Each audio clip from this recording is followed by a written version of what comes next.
అందరికీ నమస్కారం.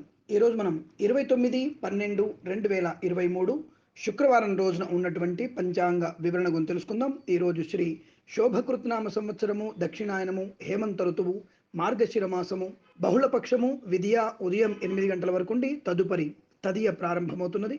పుష్యమి నక్షత్రం రాత్రి 3 గంటల 10 నిమిషాల వరకు ఉండి తదుపరి ఆశ్లేష నక్షత్రం ప్రారంభమవుతున్నది. దుర్ముహూర్తం ఉదయం 9 గంటల నుంచి 9 గంటల 43 నిమిషాల వరకు, తిరిగి మధ్యాహ్నం 12 గంటల 39 నిమిషాల నుంచి 1 గంట 23 నిమిషాల వరకు, వర్జము ఉదయం 9 గంటల 46 నిమిషాల నుంచి 11 గంటల 30 నిమిషాల వరకు, అమృత ఘడియలు రాత్రి 8 గంటల 10 నిమిషాల నుంచి 9 గంటల 54 నిమిషాల వరకు, రాహుకాలం ఉదయం 10 గంటల 38 నిమిషాల నుంచి 12 గంటల 14 నిమిషాల వరకు వ్యాప్తిగా ఉన్నది. నేను చెప్పినటువంటి శుభ సమయాలను, పంచాంగంలో ఉన్నటువంటి వర్జ్యాది దుర్ముహూర్తాదులను రెండింటినీ సమీకరణ చేసుకొని శుభమైన మీ కార్యక్రమాలని ఏర్పాటు చేసుకొని విజయవంతంగా పూర్తి చేసుకుంటారని ఆశిస్తున్నాను.